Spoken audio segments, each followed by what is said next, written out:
At the end of every month, inside Aristotle's Academy, I'm hosting a podcast named Sunday Showcase Your Project Event, where I bring entrepreneurs from my network and from all over the world.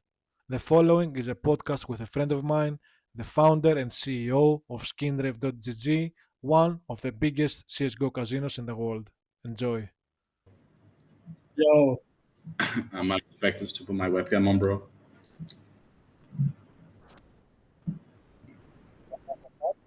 What happens if no one joins? nah, people will join. People will definitely join, brother. But I'm also going to multi-stream to other platforms, to every platform available, basically. Does webcam need to be on? Yeah, open your welcome, yeah. So we are live on WOP, TikTok, Rumble. Wait, maybe I should close the TikTok stream. Yeah, fuck TikTok. It's Mr. So- Trent here and Eric. So we can smoke. Yeah. So we are live on Trovo, Kick, YouTube, WOP, Rumble, Twitch. Yeah, that's it. Awesome. Okay, give us a small introduction, who you are, what you do, where you're coming from. My name is Delia. I am owner of Skinrave. It's a Counter-Strike unboxing website, and we've spent the last year trying to capture as much market share as we can, and we've definitely showed that we have captured market share and constantly growing and even creating new products within our company to not just stay on one project called Skinrave. Let me share your link here. I cannot pin it, okay, anyway. That's it, that's your link. Okay, we're definitely going to repeat some of the things that we said in our previous conversation, but yeah. Yeah, you lead it up and ask the questions. I'll answer them. You lead the interview, Mr. Aris. I mean, yeah. I can give us a direction, but you're also free to yap as much as you want. So what was your vision when you started that company? How did you start? Where the idea came from? So before actually starting, Skinrave and this company, my vision and goal was to create a company in itself to constantly reinvest and compound into that one company rather than investing into someone else's cryptocurrency, for example, or someone else invest in someone else's stock and hope that the returns are there. I've always wanted to create my own, let's say, stock or my own cryptocurrency. So essentially, that's your own company, right? So, from the beginning, I wanted to build a very large company, not one of those small companies where it's like 5-6 people hustling, but an actual proper, very large company where you can, let's say, sell it for hundreds of millions in the future if you wanted to. And the reason why I chose this direction of products, so pretty much, gambling, is I had young experience in this field and many friends in this field. So connections are everything. Network is your net worth. So these friends were able to guide me and help me with very noob things at the beginning and basically path a way for me to find my own way. Now we're big, so we don't get that much help since we're direct competitors now. But definitely entering this field knowing I have friends who are already successful in there is different to entering a field with no friends, unsure of success rates. So when you see someone doing something and they're successful, you can look at that person and be like, if he can do it, then I can do it. Right? Yep, it becomes easier. Yep. So when it's called like confirmation bias is the word they use. So it's already confirmed it works and all good. So yeah, I had the vision for a type of company that I want to make, and that's everything is automated without me there. As most businesses in the past required me to be there, it was like if I leave, company or business will just go to shambles. So the goal was to create something that wasn't reliant on me, and it's very difficult. But once you keep hiring and finding the right people, team is everything.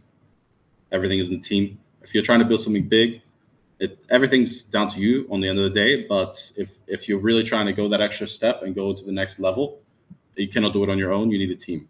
So I have understood that from the start of this. So my main goal has been building a team that is capable of building any product or any business. So that's the underlying goal of this company.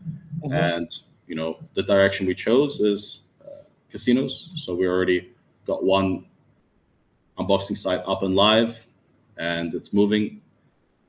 So now immediately we see it. Okay, let's make another one. Let's go bigger. So the next one is a crypto casino, which is much bigger, and it's going to have a bigger team behind it. So if you have success with your first product in the field, the second product's going to be a lot easier, especially if you have a team already.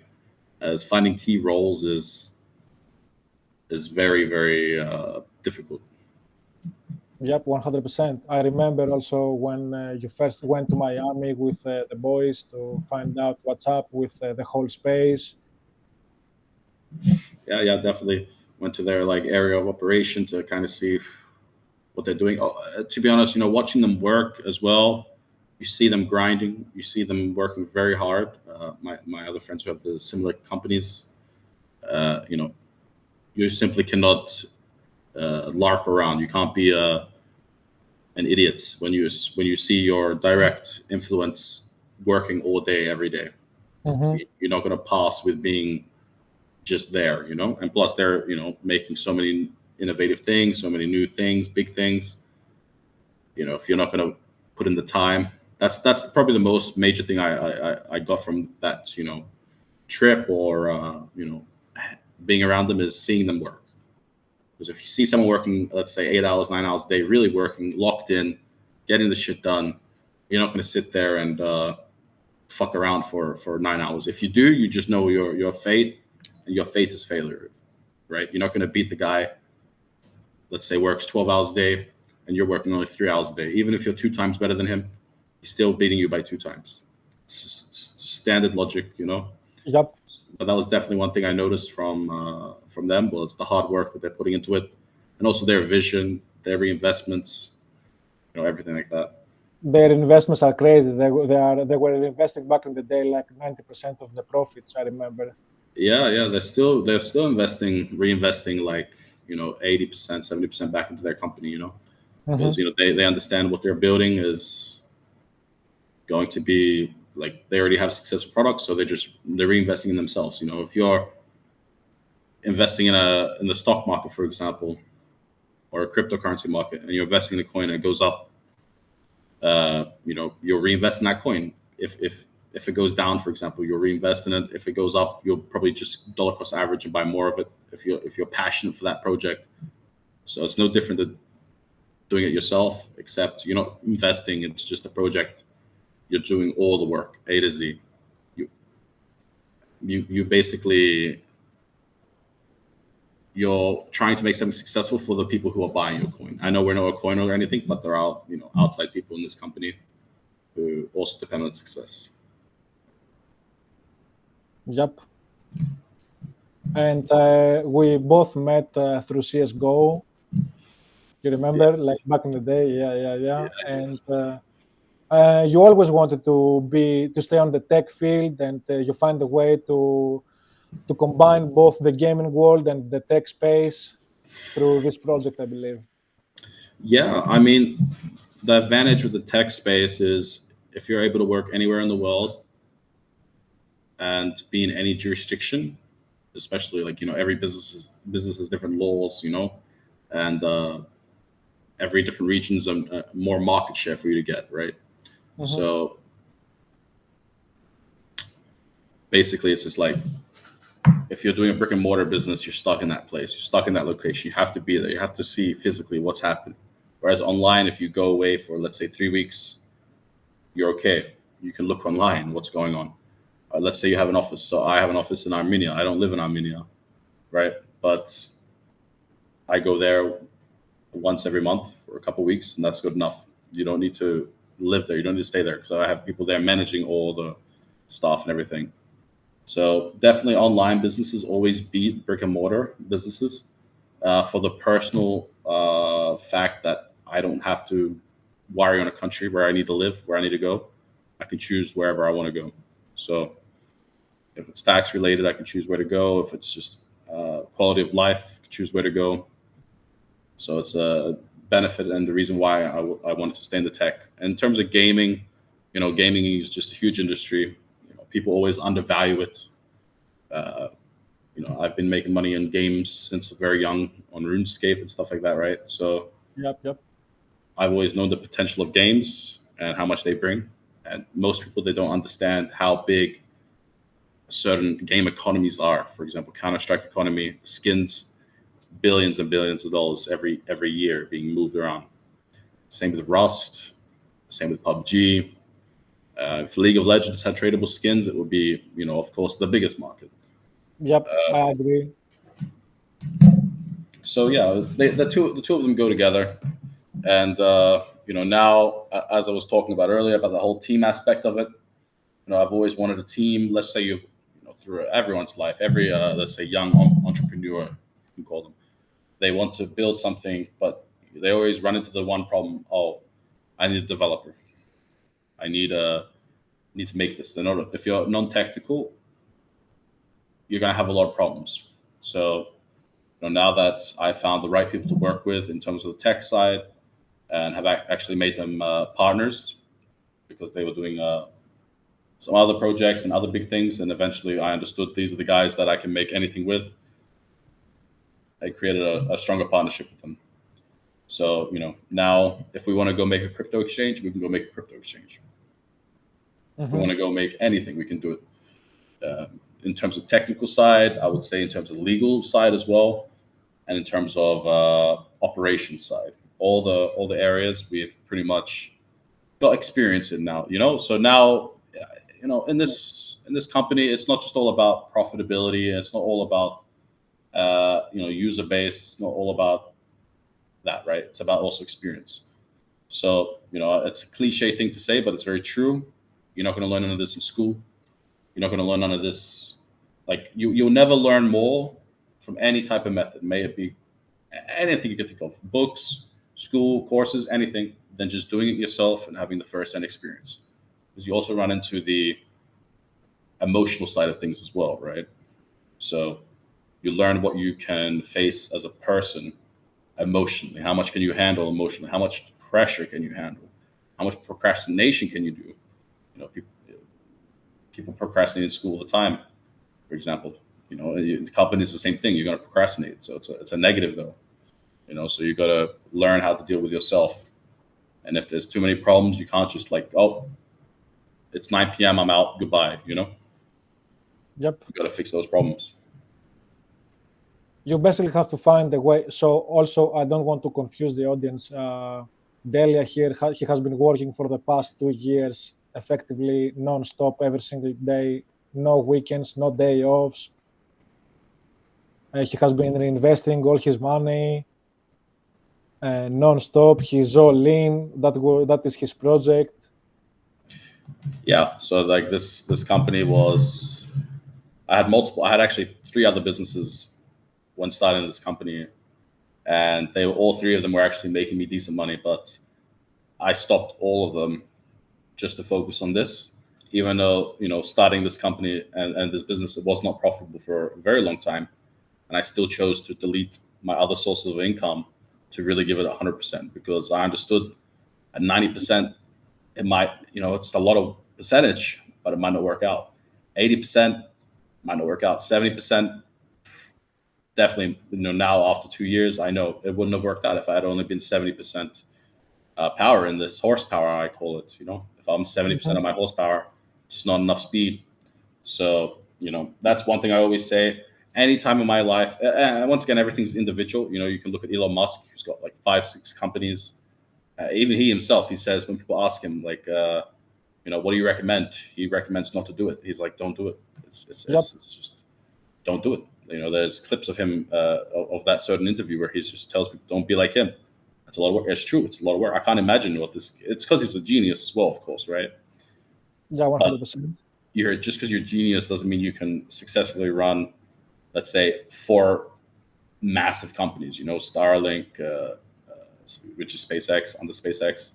Tesla. Tesla, Twitter, which is X, So I'm just trying to do one of those at the moment, and it requires 100%. If you fail, you can say you gave it 100%, because if you gave it only 80%, you might beat yourself up. So there's no room for any crying or bitching on failure.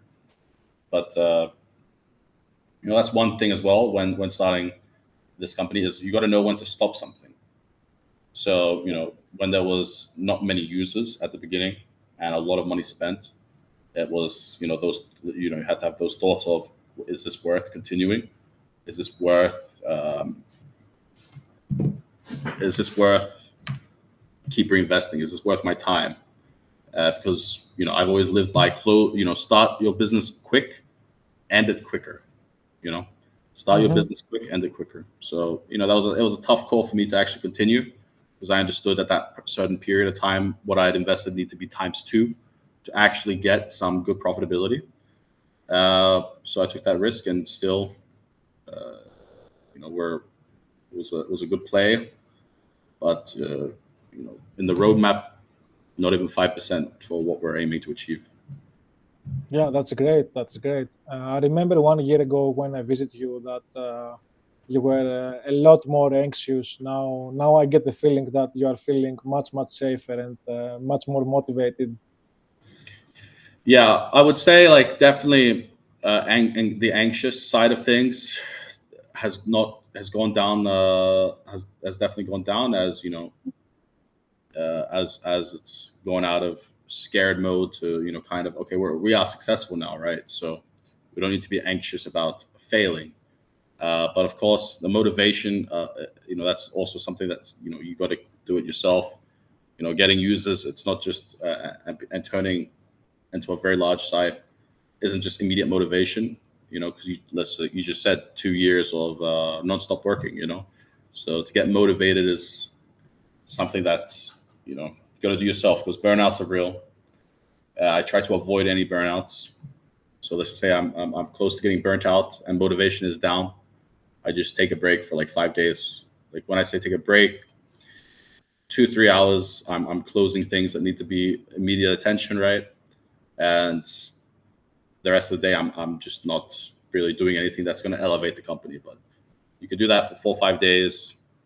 Then you got to go back into it, because your company will start going downtrend if you go away for too long. But definitely burnouts are real, and you got to watch your motivation. If you see yourself getting really demotivated, you got to figure out why are you demotivated, and how do you get that back up? Because if you're demotivated, you got to look at closing at that point. It's like, okay, you need motivation. If you don't, even if it's the stupidest reason for motivation, it's still motivation. What's always motivating me is fear of failure, right? So the motivation was higher back then than it is now, because now I'm not as fear of failure. So now I got to go find my other route of where's my motivation. So I try to look for what motivates me, and once I find that reason, I get motivated. I remember you visited Greece for 2 weeks, and back in that last summer, and since then you didn't have any other vacations, right? No, not really. It wasn't even a vacation. It's just changing my work environment. It's going from working on this desk to working on a different desk, right? The change of morning routine, the change of restaurants, I guess you could say. It's the same grind. So that wasn't even a holiday, I would say. But a holiday is, you're supposed to have fun, right? So if you're in my position, you will not have fun on a holiday, because you need to know what's going on. We're still very fragile as a company, even though we may have got to a high level, but to maintain that high level is a fragile thing, right? We can easily stay at, near the top, but we won't stay where we are if do too many holidays. But you can grow your platform and you can delegate enough of your work if you find the right people to work on your company. You can delegate most your work to them. It will never be done the same level as you, but definitely would get a high portion done. So that's what I'm trying to do right now, is find the right people to delegate all my tasks to. That's also one of the things I was doing today, actually, was reviewing and going over all the roles in the company and who does what and which roles am I, let's say, doing that can be taken on by either someone else, or we need to find someone new to hire. Because, as I mentioned earlier, we're planning to launch new products and they're going to take up my time. So all the time, you need to find the right people to basically do what you're doing, because then, everything's going to run. A goal for me would be to leave for 3 weeks and I come back and the site is like, everything's moving. The company's moving, the live products are moving. There's progress. That's my goal, is to leave for a 3-week period, come back to not fire, come back to profit and progress. So that's my current goal in company structures, to get to that level. So I'd say we're not far away. And that's what it means, hiring the right people. Except from the skills, it is the most important thing is finding trustworthy individuals to work with, that you can depend on them. Yeah, and definitely also gotta work well with them. Like me, so I will focus on hiring key roles only. Like I wouldn't really care too much about hiring about on the very bottom level. So I would say that would be like customer support or just moderation or something like that. I wouldn't go to there. My main that's someone else's job to hire that role. So my role is to hire the key roles, the key people who I will be working very closely with, getting reports from, talking with on a daily basis. Those are the people. So they gotta have the skills, and you also got to work well with them. You got to know that guy's not going to be bullshitting you. Very, very fast, you find out someone's skill set. I would say after 2 months of working with someone, you understand their limitations, you understand their capabilities as well. So I have some staff that I know they cannot pretty much do anything besides what they're currently doing. I have some staff that I know, okay, he's good. I can put him anywhere, and he will learn it, and he will excel in it. I met 2 of your devs, and both of them seem to me like great guys and dependable. Yeah. So now, they were they're now partners. They're no longer just the devs, as they also saw the vision that I was trying to build. They're down for the same ride, and with them and their team, which is now our team, we're able to build anything now. In a technical standpoint, we can build anything, which is the most that's the most major key role. Maybe not most major key role would be that, but it's a very large. I mean, like, for example, let's say you have a crypto exchange. Your developers, they have everything, right?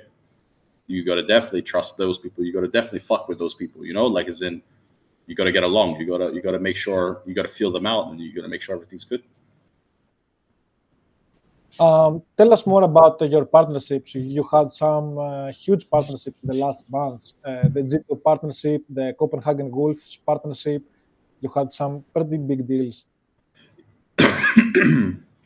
Yeah. We saw an issue with our brand, that we were trying to get to the next level. Like in this certain business that Skinrave's in, you seem to always hit barriers where you cannot just go over that. You hit that, and you kind of you're fighting to not drop below it.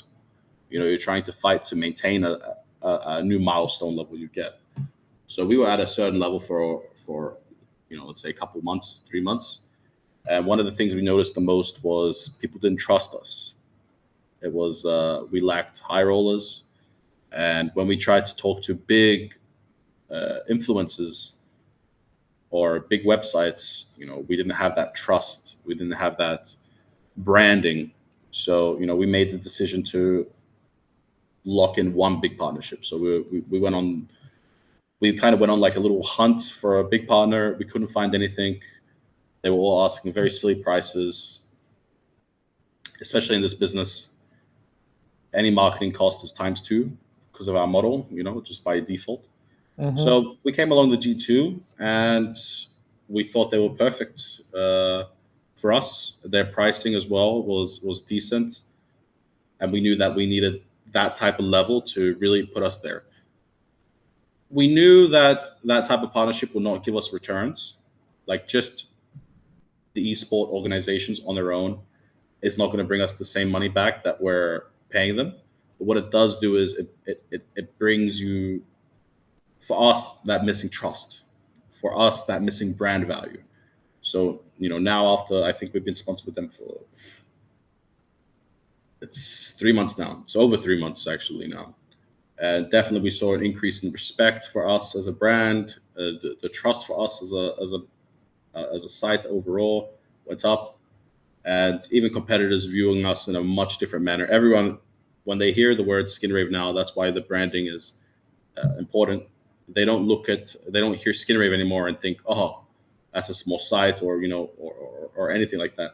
They hear Skinrave and they, oh, okay, Skinrave. Like their attitude, other competitors' attitude changed, user attitude changed, sponsors' attitude changed. Everything changes. So that was the main goal for the partnership, and I would say we succeeded very much on the goal. Then after G2, we got another 3 esport teams, and what we quickly found out was one's enough. The other ones, like to put it in football terms, you sponsored Real Madrid, and then you go and sponsor I don't know, Paris Saint-Germain or Man U or whatever. No, they're still big. Like you're going from like all of those are the same category. So it's like you go tier 1 football and you go and sponsor, I don't know, Burnley Town in UK or something, some like tier 3. Mm-hmm. It doesn't give you the same effect. So we quickly learned that one was enough, and the additional overkill was kind of flexing. We were trying to flex, and but it flexed for sure, but it didn't bring us the return. And our brand had already got to that level of recognition anyway. So we already completed what we were aiming to do. And after that, it was simply just, you got to get the users then at that point. There's all marketing in the end of the day, and you got to have a plan and execute that plan. So, part of our plan was now after we got G2, we went hard on marketing, and that's pretty much it. Was a good move, but you have to have a reason for that. Let's just say now we wouldn't go and sponsor Navi, for example. Yeah, Mm-hmm.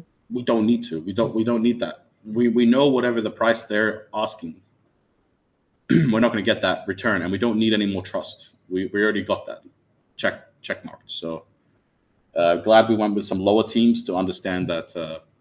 We didn't need to get Navi. Of course, we tried to get another type of G2, Navi, FaZe, Spirit, like a team like that. But that's the caliber G2 is at, right? Definitely. G2 is one of the best teams in the world, and they also have Monesi, that he's effectively the best CSGO player in the world at the moment, with another kid, I believe his name is Dong. Yeah, Dong is on a different team, but Monesi, yeah, he's one of the best players in the world. Yeah. You don't need to going over. You already got the eyes in that area. You don't need to go more. So it was it was a good move. Yeah, you effectively speed run your branding. Yeah, you could say that. Yeah, we saw an issue. We fixed it we fixed it in an overkill way. We didn't go fuck around. We just went straight to the top.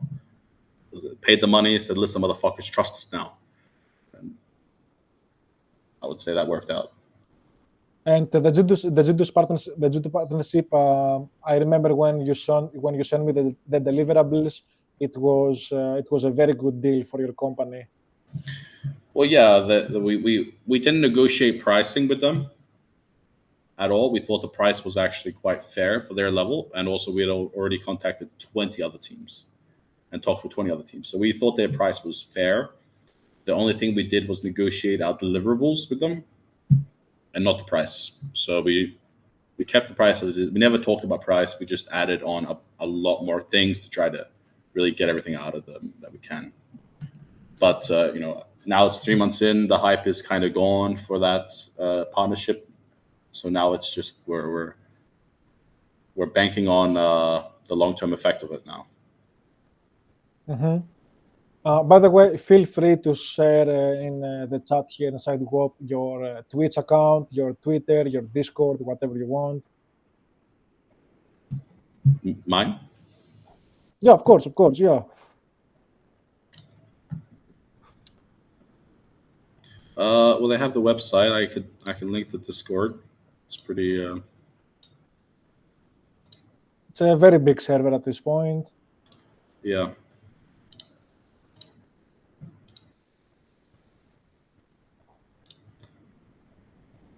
You are also a pretty decent CSGO player yourself. We are both good gamers.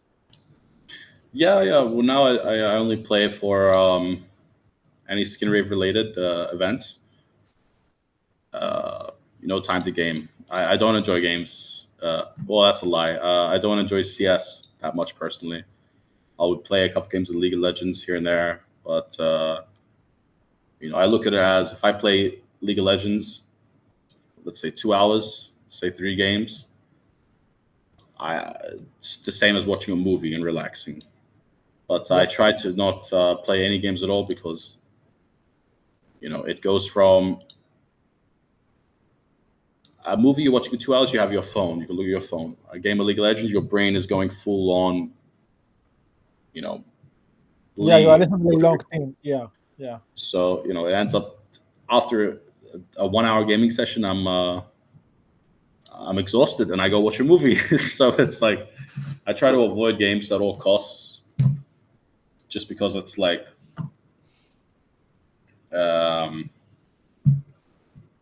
it's just it drains your energy fast. Yeah, I'm too old for it now. I'm at that age where I'm trying to get this successful company done so I can move on to the next, start a family or something. No time for gaming. But when I'm let's say when I've got more free time, gaming will always be a thing for me. I go through phases of gaming, so I try to stay away. It's like a drug, to be honest. Yep, I agree 100%. We are the same on this. Yeah, if you're trying to better yourself, gaming's not the way. If you play games and you don't go to the gym, for example, it's a skill issue. I'm one of those people that with that skill issue, because I still play games and go to the gym. But yeah, trying to better myself in those ways. And of course, you got to know if it's a problem for you. If you're not doing anything fun for yourself in the day, and you just work all day, 2 hours of League or 2 hours of any game of your choosing is fine.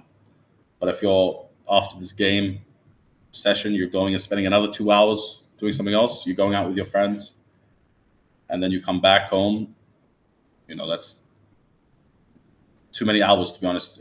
For me, for my company, that's too many hours. I can't choose to play games and go out at the same time. Because if I do, I do that often.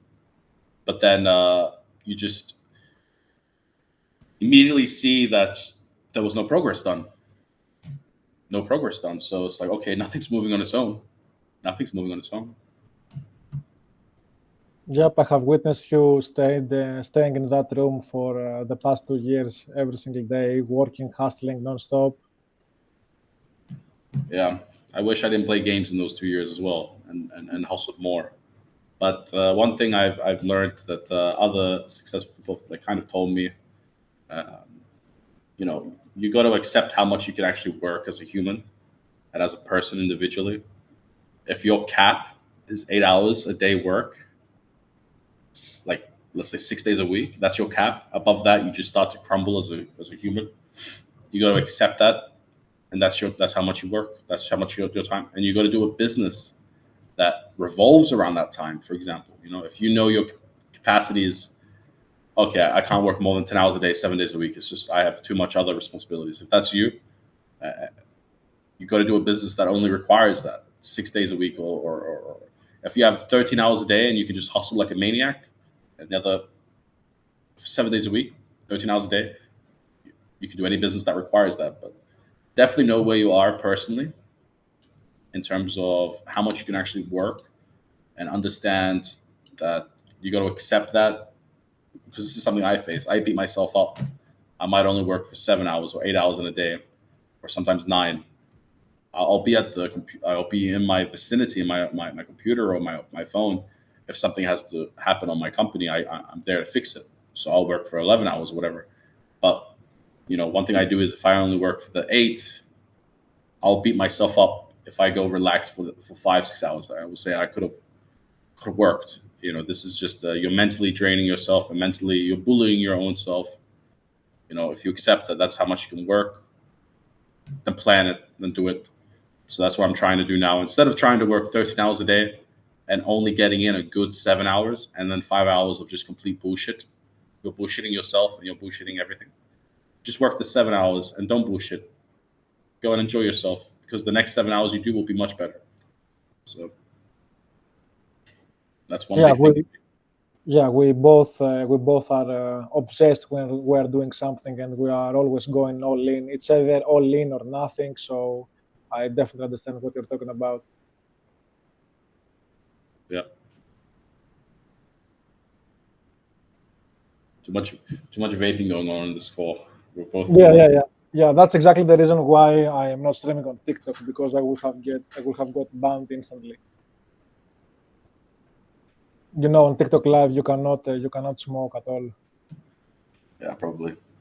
I don't know, but I'm sure they do a lot of other crazy shit on TikTok Lives. Yep, they do. But smoking is a big no-no. Yeah. Then you'll see them twerking. all the people twerking. Yeah. And that's acting with NPCs. I see a big difference in political things. If I'm on Reddit, I used to be a big Reddit user, a very big Reddit. That's how I used to get all my source of information, news, or anything. And then I'd say ever since like 2022, 2023, it's become like everything on the internet is one side in a political standpoint. It's either left wing or right wing. It's like Twitter, for example. If you go to Reddit, you'll see every post talking shit about Elon Musk, talking shit about Trump. It's all negatives. It's just pure. It's pure. What's the word? It's just pure one-sided with one ideology, right? So it's an echo chamber on just Reddit. Then when you go to X, Twitter, you'll see it's all right-wing. It's all pro-Musk, pro-Trump, anti-immigration. It's an echo chamber there as well. So I don't know how this topic came up. It's just something I love to talk about. It's quite interesting how there's just so many. The internet is full of echo chambers. And it's good to go to both sides to see what's happening. But in the end of the day, they're both just trying to fill your head with what they want to fill. Yeah, I agree 100%. But you are mainly using Twitter for your business, correct? For business, I'm currently using Discord is our main one, to be honest, because on Twitter we have an issue. Twitter is, they fired 80% of their staff, and they have no support. There's no support, and Twitter is a great way to do promotion, but we have a problem with our account where we cannot buy verification, and it has caused a huge problem on our Twitter. We look very naked. We look like a fake account, for example. Mm-hmm. And it just makes us look like noobs. So, we bought a new handle. We paid $15,000 for, the Skinrave handle. And after 1 month, we had our gold check mark. Everything was going fine, and we just got banned randomly. Support again non-existent. So we're actually going to the American major in 3 months. So what we plan on doing is hiring 20 guys to stand outside their headquarters with signs saying that their support sucks. And I'm investing about $5,000 into that, because our return on Twitter is far more than $5,000 if we get a check mark or we get our other account unbanned. So it's going to be quite a funny photo. We're hiring about 20 guys off Craigslist or something. Just to go stand there with signs, tweet saying, tweeting at support saying your support sucks. Hopefully someone comes on and just asks us what's the issue, so we can explain to them and get our problem fixed. And hopefully we don't get banned or shadow banned after we do that. It's gonna be quite funny, because Twitter is a very good way for us for this company as well, for this type of business as well. It's all on Twitter. Giveaways, promotions. Other owners are on there with their own brands as well. So Twitter is very good. It's just we can't utilize it because we have an issue. So our Discord is also what we mainly focus on, because if you make an everyone ping and people know that this ping, like they get a phone alert from our Discord, they know they're going to get free tokens. They know that there's something big happening. You're going to have a bunch of people coming straight to your website. So we make a ping, we will get like 500 people on our website within 10 minutes. So it's like we focus on that. We want to get it to 600 people, 700 people. Twitter, you can't make a tweet and have that same reaction. Even without our issues, we have Twitter, Discord, which is just superior in getting people on your website right now. But we use also. We have a social media team. They do their thing, but Discord and Twitter is done by like the admins, because we really focus on that. It's our main source of social media marketing, I guess you can say. Yeah, Discord is by far the best platform to host your private community inside there without all the external noise. Yeah, but you got to get people in there. Everyone that joins is going to talk. You got a lot of idiots talking in there as well. So it's not really. It's more for like the pings. Like they know. So every time I do a ping on Discord, we give out about $1,000 to everyone, split between 1,000 people. But they know they're going to get that. So we made sure that people know that people will look. If you just ping, it's going to be worthless. Tell us more about your giveaways. You have many different systems that you're giving money away. You're giving knives, skins. You have a thing that is called Rain on your website, that people are effectively getting money for free just by being online. Yeah, we have many type of rewards. Like in this industry, the reward systems and giveaways is obviously a huge thing. We used to do a bunch of giveaways in all forms, especially social giveaways, Twitter giveaways, Discord giveaways to get the users. But we quickly, you're not going to get many valuable users that way, right? So we don't do as many now. Instead, we focus on our on-site rewards. So our giveaways, we kind of relax. You can do a giveaway and you might have 500 bots enter. You can do a giveaway, you can have, a couple hundred people enter that aren't doing anything for your company. So we focus purely on rewards on site, which give you based on what you play. So, if you give us if you give us $1,000 in EV, we're going to give you back $400 in rewards. Plus, you have the Rain, as you said, and promo codes, which is just to everyone. So you can not give us any money and still make from there. It will be much less than what a higher level would get, but we focus now purely on on-site rewards, and it's a big thing as well. You'll be shocked. Someone might lose $10,000, and then they only care about what rewards they're going to get. I was always kind of confused with that, but I started gambling myself recently. Don't gamble, guys. It's bad. I became addicted as well. Even as an owner, I became semi-addicted. Not semi-addicted. I was addicted as an owner of a casino. I became addicted to other casinos when I went to do research. But I learned a lot in that research phase. I lost a lot as well, but the rewards are so you can lose 50K and you just want to know how much you're going to get back. And it's kind of like a paycheck.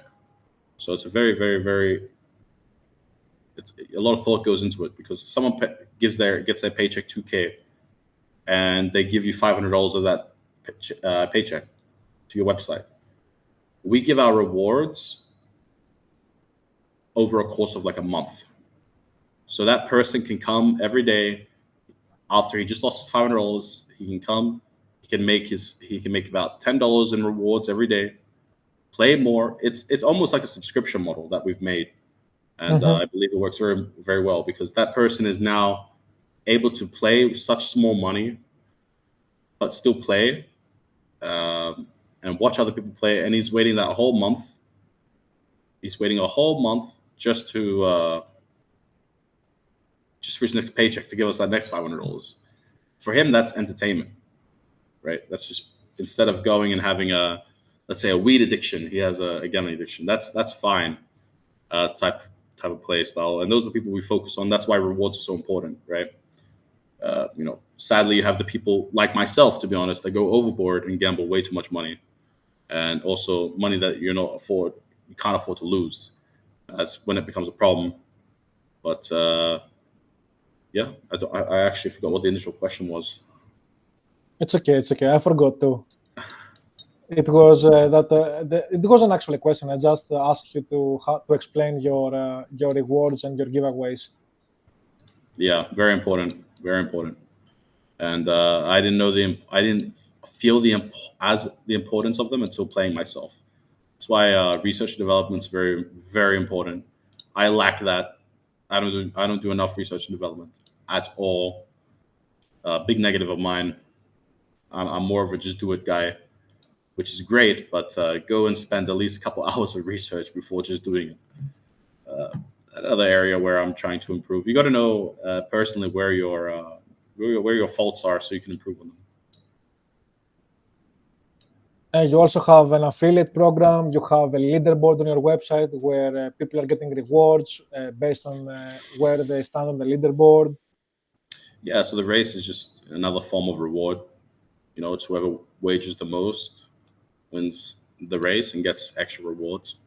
Affiliates is kind of just like it's the standard program. Refer your friend, and you get 10% of whatever they're giving us. Basically, 10% is quite a lot.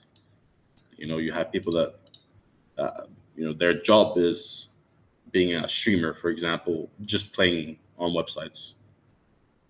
That's all they do. They have deals with 4 websites. They sit there. That's their job. Let's say you have only 50, 60 viewers. If your 50, 60 viewers are playing under your code, like you can make good money. But what I see is a lot of people trying to become one of these streamers, and they just end up losing thousands of dollars. No one, because they don't get sponsored. They play with their own money, and they usually don't go very far. But then you see some people that actually do go far, and then they end up making a living. But yeah, the affiliate programs, not many normal people use it. Some people will invite their friend. Like if you're going to invite your friend to come play with you, if you're smart, you'll quickly send them just your affiliate link to click rather than just Skinrave. That's if you're smart. So we have some people that invite their friends that way. We have some people that, they have a website, their own website, SEO website for any, keywords, and then they put our affiliate code there themselves. But it's needed to have an affiliate program. I would say maybe we haven't done our best on our affiliate program. We can maybe improve, but we give a lot of money out. So, we might look into reducing that and increasing it for certain people. Like we're always looking into how to improve our stuff. You also have a skin marketplace where people can exchange skins and actually make money through difference between one website to another. Yeah, we have a marketplace where you can sell skins. There's no fees, user to user. And we also have many plugins where you can instantly sell your skin to other services for good prices too. The marketplace is kind of just like we don't make any money there. Does nothing except give us headaches. But it's something we need for our users to deposit, withdraw. And we wouldn't have done the marketplace the way we did it if we had experience, for example. Just building that, we basically got another website inside our website. Yep. So, and the third-party programs, they're good enough. they don't need to. You don't need your own marketplace. But that's part of the stuff where you don't know what you're doing and experience firsthand. You know, if I wanted to do the same company and have the same user base, if I was going to put the same effort in and have the same knowledge I have now, it would have cost me half the money that I've spent, and our progress would be up by 30% in user base for half the money. You know, that's just the cost of inexperience. Yep, but the CS:GO skin marketplace is a huge thing. Many people want it. Many people are traders. They are actually making money out of it. So yeah, there's people that make a couple $1,000s. Well, there used to be. We used to have a lot more activity there, and there were people there that were making a couple thousand a month just on our website. They're obviously on like 10 other websites doing the same thing. They were making good money, but yeah, we kind of started focusing on third-party applications because Steam started banning this and that. So we immediately said, "Fuck this! Here's the third-party plugins. Use those. We don't want to think about any bans or anything."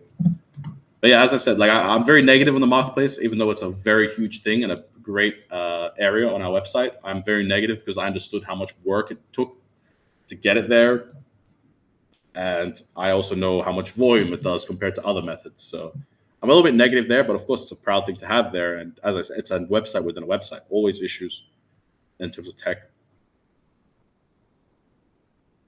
Support needed as well. It's P2P. It's yeah. we have a lot of P2P experience, and you also use that experience in the crypto space into this business. You have crypto payments. You have many different payment processors. Yeah, I mean, if someone can't get their money on your website, doesn't matter how good your website is, they can't get their money on. And payment processes we're constantly trying to improve it, constantly trying to get more localized methods too. You know, people in Brazil, for example, they're not really using card; they're using something called Pix. They have something. It's like their Cash App, I guess. You know, every jurisdiction is different. You know, for example, right now we're facing an issue where we don't have a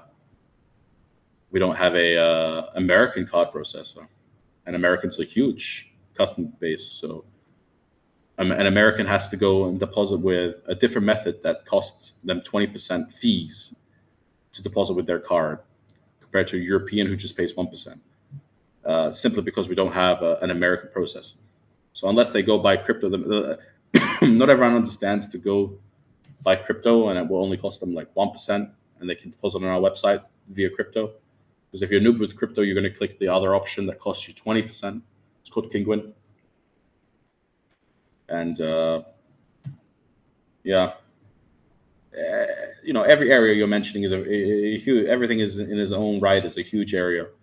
You know, the payments, massive area, marketplace, which is again a payments solution type of thing, massive area. Affiliates is a massive area. The social accounts, like every area in its own, it's a lot of moving pieces, and they're all very important. And that's part of just improving your product, right? Improving each area. Do you want to showcase us your new games that are coming up to your website? I'll skip on that because our dev site's not. It's not. I'll check, but it's not very fast right now. They gotta put the games on, like they're in the middle of development, so they're like either half broken or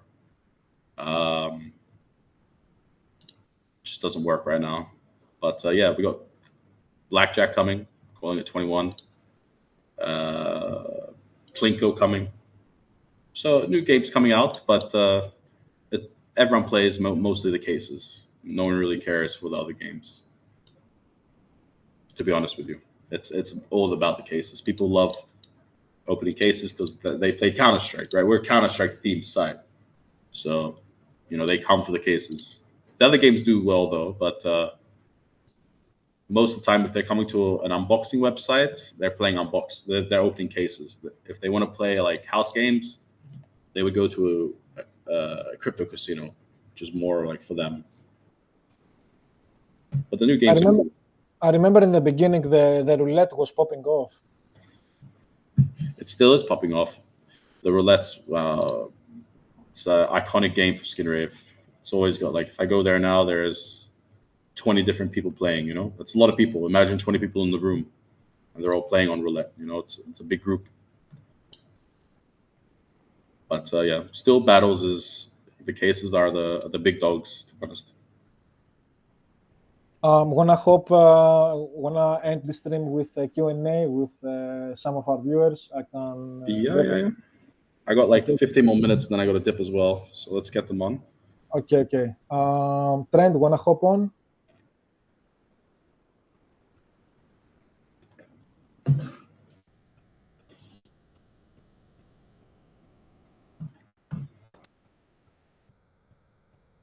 You are muted.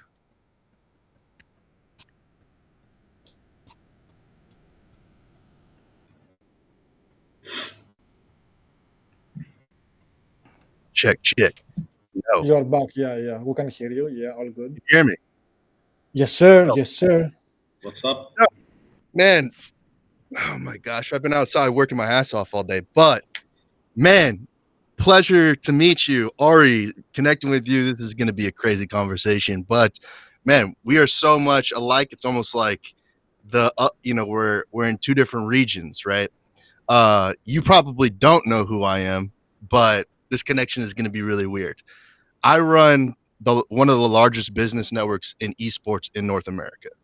And we're established on LinkedIn. So when you mentioned the Blast Austin Major, I'm that guy. I live in Austin. I attended the launch event.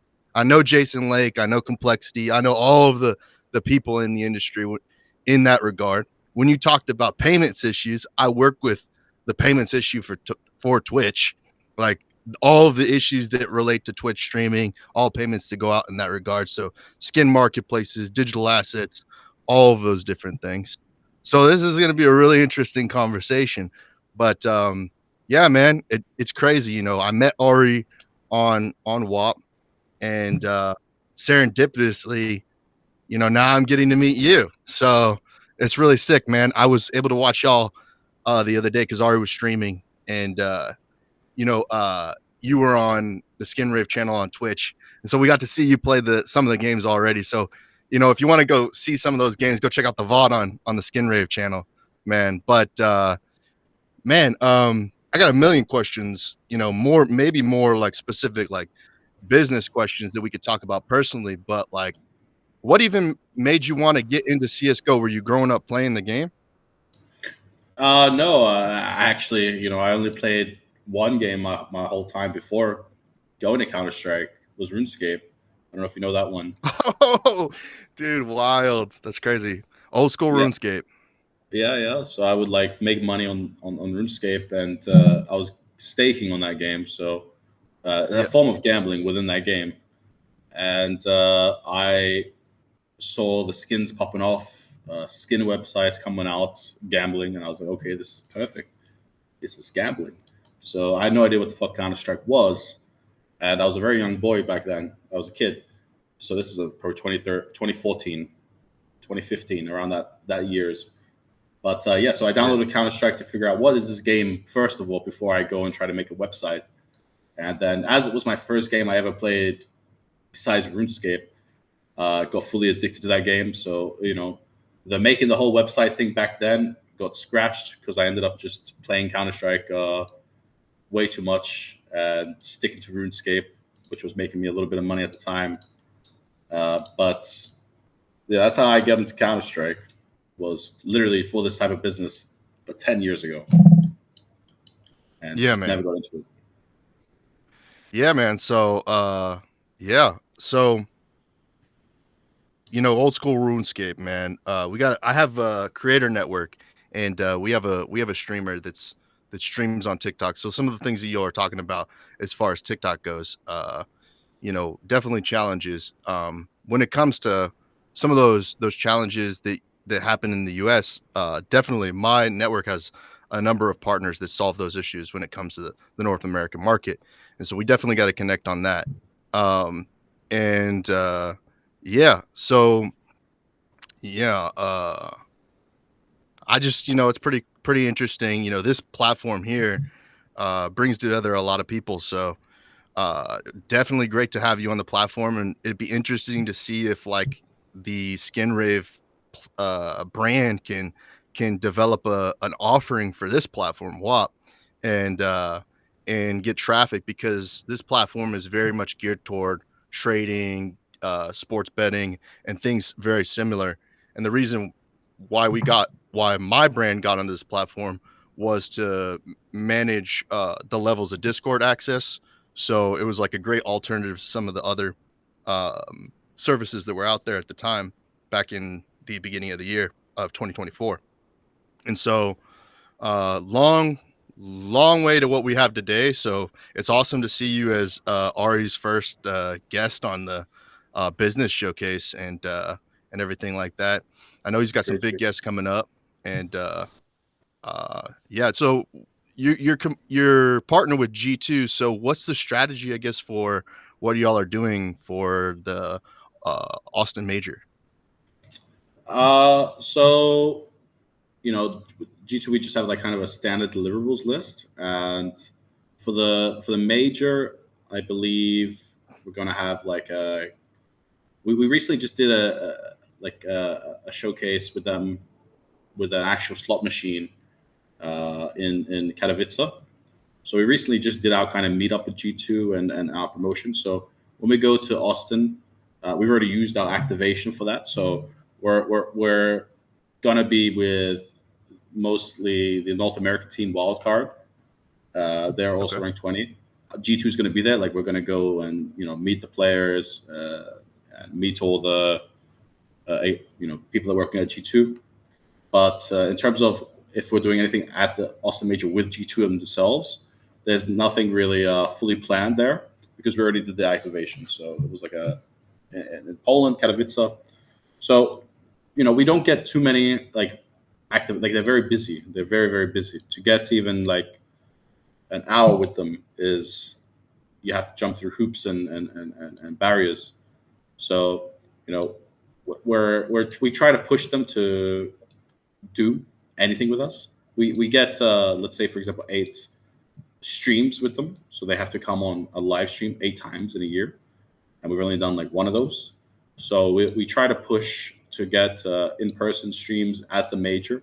So we're still waiting for that, to try to get all the G2 guys to hop on a stream, show their faces, play some games, and stuff like that. So nothing major planned as of yet, because I'm just waiting on them to tell me, hey, we're free on this day. Because also they have to qualify. They don't know if they're going to lose quickly. Yeah. Yeah, that's a huge issue. Like, so, I mean, asking you about CSGO, it's not, you know a lot about it, but, you might be thinking of it from an international standpoint.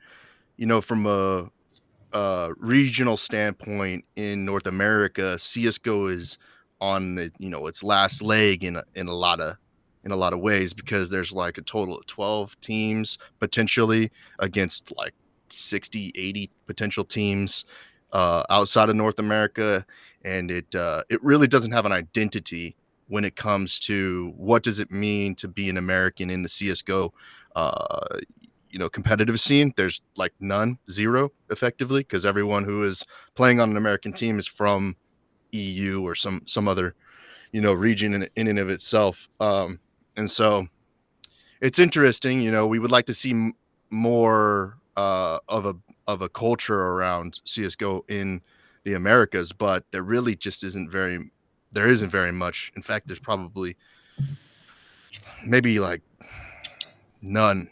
A few good players, but they're not even, they're more like amateur level, can't compete at the pro level, really. But it's cool to see that you're going to work with the guys at Wildcard.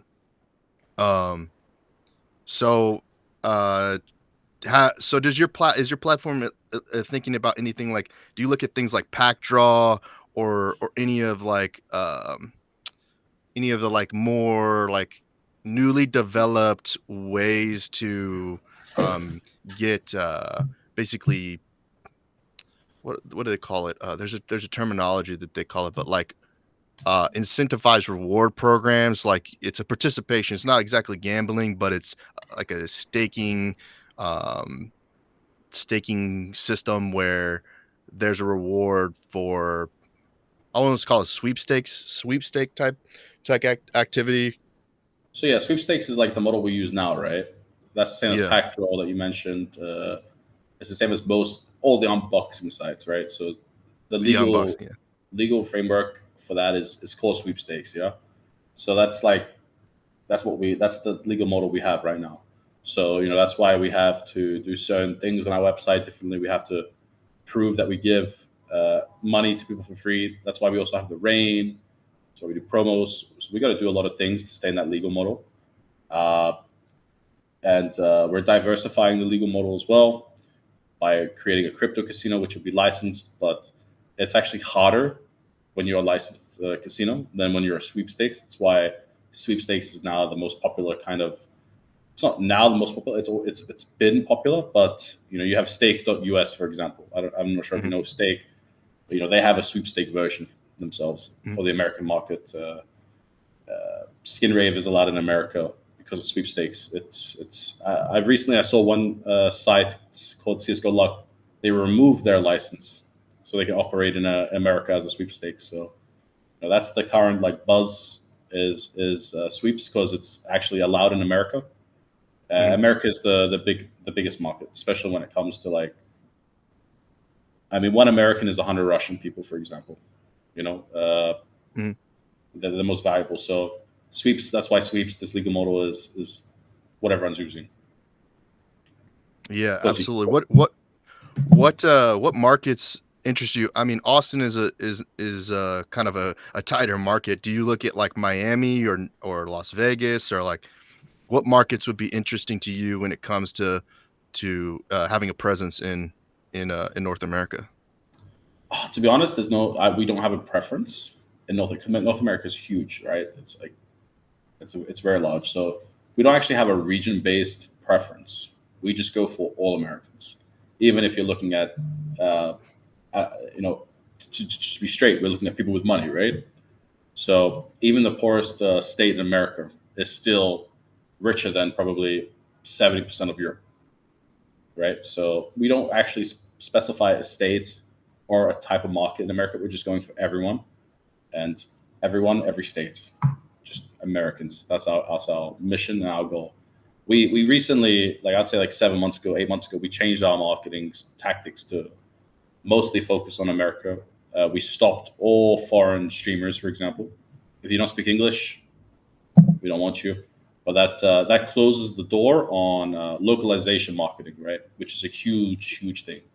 So as we're only focusing on English speaking, so that's America, Western Europe, Northern Europe, we lose the whole Latin America market. We lose the whole Asian market because we're not localized. By localized, I mean having translation on the website for, let's say, Vietnam, having payment options from Vietnam, having all these things localized the market becomes much bigger. I would say the English market's the easiest because I'm English. I'm able to communicate. I know the Western culture, but so that's that. Stick with what you're good at. So we're good at that. There's no point going into the Spanish area when I don't know any Spanish or Latin America. I don't know, payment options and stuff like that, or streamers. If I'm watching a streamer, you don't know if he's good or not.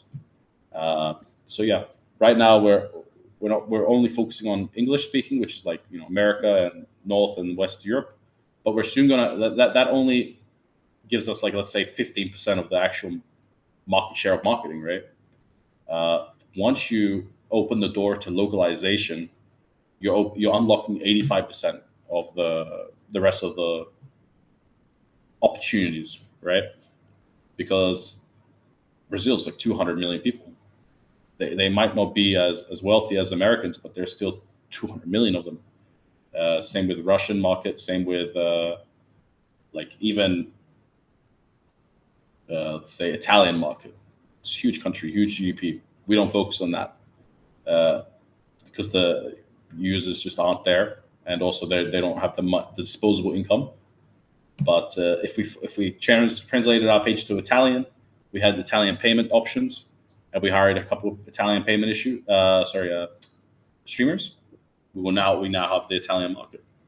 So I would say like America is easy because you don't have to look at each state compared to Europe, where you got to go to each country, their language, their payment options. So that's why we focus on America, and we don't have to worry about each state. If we're going to start to worry about each state, that's when we enter localization. I do have a solution for you in the Brazilian market. If we'll connect on that, if you're interested in going there, when it comes to influencer marketing, Stake, when they went and ran their campaign with Twitch streamers, they used a lot of IRL creators. With your particular offer, it's not really casino driven or social casino driven, so it's very much driven by the game CS:GO, right? And so, like, do you see? I obviously you kind of teased on the last stream that there were some new, more social casino things coming out. Do you foresee working with like traditional IRL creators, just chatting creators, anybody on the Kick platform or anything like that in the future? So we're creating a crypto casino. That's how kind of we got 3 products. Sorry, we got 1 product now, but we're ending the year on 3. So we plan to have Rust Rave, which I'm not sure if you know the game Rust. Mm-hmm. Yeah. But it's they have skins of Counter-Strike, and then our main focus is crypto casino, because when you're a crypto casino, you have slots, sportsbook, live casino, so you can watch the dealer playing, stuff like that. That's when we'll enter the area of influencers, just standard, just as you said, just chatting influencers, right?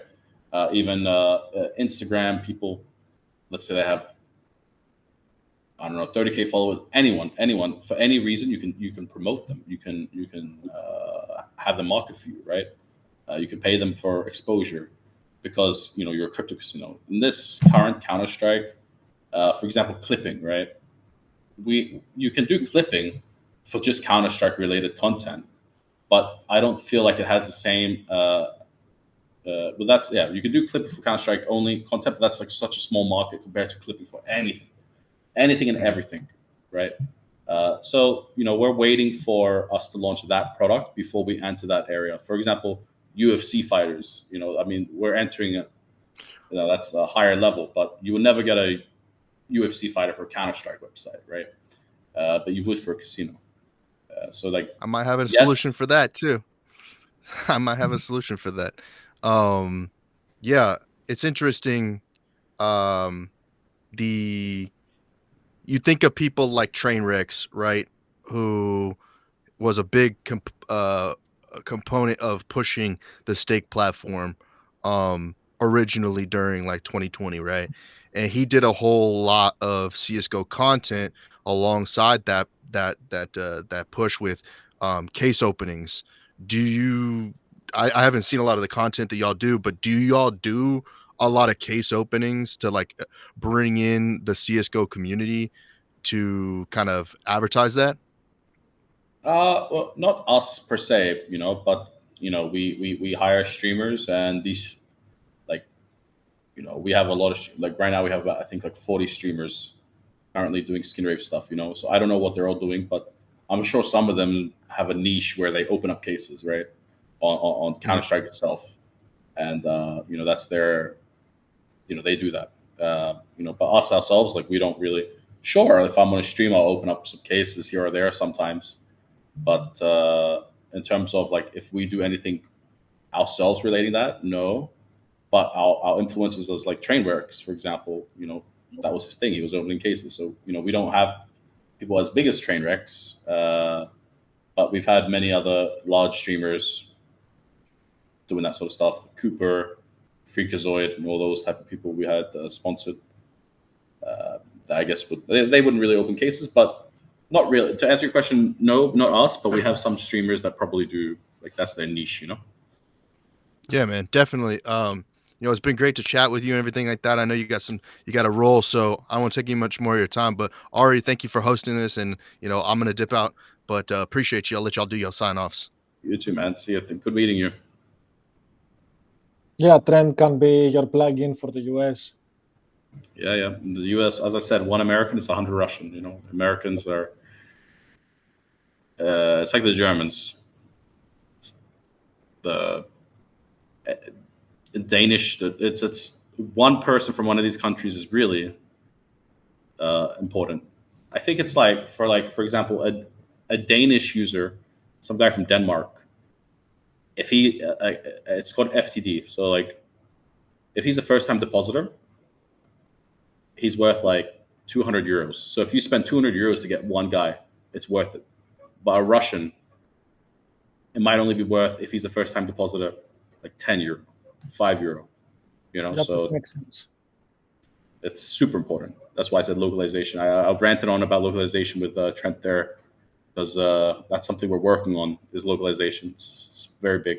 And payments, we recently got a lot of payments, new ones for each country. It's a cool update we're bringing out. So yeah, okay. Ari? Yo, it was great having you here, bro. Thank you for coming. It was a pleasure being here. It was great to chat. Feel free to connect with Trent or any of the boys in my Discord server, wherever you want. Yeah, definitely will. Awesome. Great chatting. It was amazing. Glad to have you here, bro. I'm gonna dip now. See you out. Is there any sign outs? Is there any PewDiePie there? See you. Have a good one, bro. Hasta luego, brother.